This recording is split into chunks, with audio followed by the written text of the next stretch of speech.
रात के 12:30 बजे का वक्त था। शहर की सड़कें खाली थीं। हवा में ठंडक और नींद की खुशबू तैर रही थी। नैना अपनी स्कूटी धीरे धीरे चलाते हुए हॉस्टल लौट रही थी। कानों में ईयरफोन थे, लेकिन गाने नहीं चल रहे थे। बस खामोशी के बीच अपनी धड़कनों की आवाज़ सुनना उसे अच्छा लगता था। वो कानून की छात्रा थी, तीसरे साल में, दिल्ली की बड़ी यूनिवर्सिटी में पढ़ती थी, लेकिन अंदर कहीं एक अजीब सी तन्हाई रहती थी। लोग उसे हंसमुख समझते थे, लेकिन हंसने के पीछे जो दर्द छुपा था वो कोई नहीं जानता था। एक कॉलेज की लड़की और भीतर का तूफान। हर दिन कॉलेज में वो बहसों में हिस्सा लेती, केस स्टडी पर जीतती, दोस्तों के बीच सबसे ज्यादा बोलती थी। पर जब शाम होती, वो अकेली छत पर जाकर बैठ जाती, घंटों आसमान देखती रहती। कभी किसी को नहीं बताया, लेकिन उसके बचपन में जो हुआ था उसने उसके अंदर एक गहरी खामोशी छोड़ दी थी।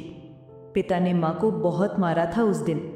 नैना बस 10 साल की थी, दरवाजे के पीछे छुपी थी और देख रही थी।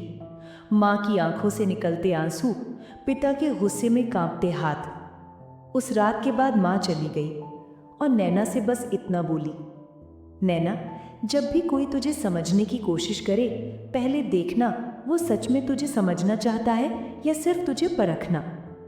ये वाक्य उसके जहन में बस गया। 2 एक स्ट्रॉन्ग दिखने वाली लड़की। वो हमेशा खुद को मजबूत दिखाती, कभी किसी से कुछ नहीं कहती, लेकिन सबकी बात सुनती।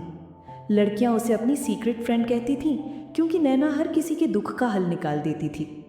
पर उसका अपना राज किसी को नहीं पता था कि वो खुद को कभी पूरी तरह सुरक्षित महसूस नहीं करती थी।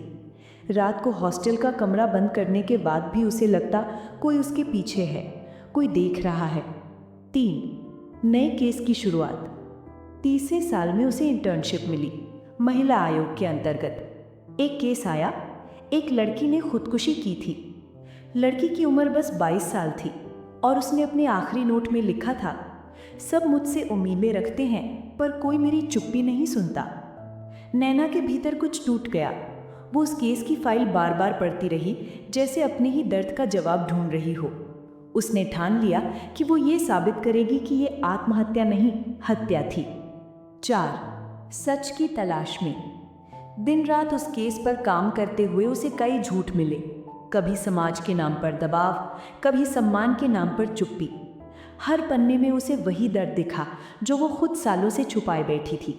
वो समझ गई, हर लड़की के अंदर एक कहानी होती है जो वो कभी पूरी नहीं कह पाती। 5 एक रात और एक सवाल। उस दिन आयोग से लौटते वक्त रास्ते में बारिश आ गई। उसने स्कूटी रोककर एक पेड़ के नीचे शरण ली। बारिश की बूंदें उसके बालों से फिसलकर कंधों तक आईं। वो मुस्कुरा रही थी, पर आंखें भीग रही थीं।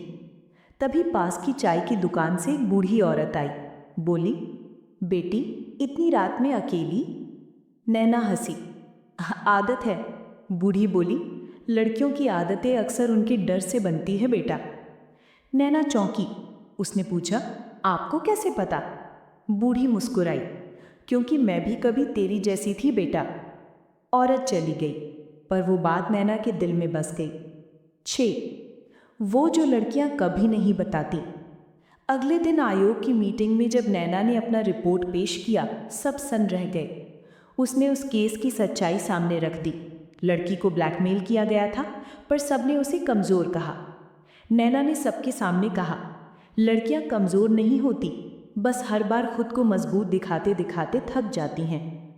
उस दिन उसकी आंखों में आंसू थे, पर आवाज़ मजबूत थी, और कमरे में बैठे हर व्यक्ति को लगा, शायद पहली बार किसी ने लड़कियों की खामोशी का मतलब समझा है। 7 नैना का राज। रात को नैना हॉस्टल लौटी। आईने में खुद को देखा। उसने धीरे से कहा, माँ, मैं अब डरती नहीं, मैं समझती हूँ। वो मुस्कुराई, बालों से पानी की बूंदें झटकी और एक डायरी खोली। उसमें लिखा, हर लड़की के पास कोई ना कोई राज होता है, कुछ डर का, कुछ दर्द का और कुछ अपने सपनों का। फर्क बस इतना है, कोई उसे छुपाकर रोती है, कोई उसे जीकर बदल देती है।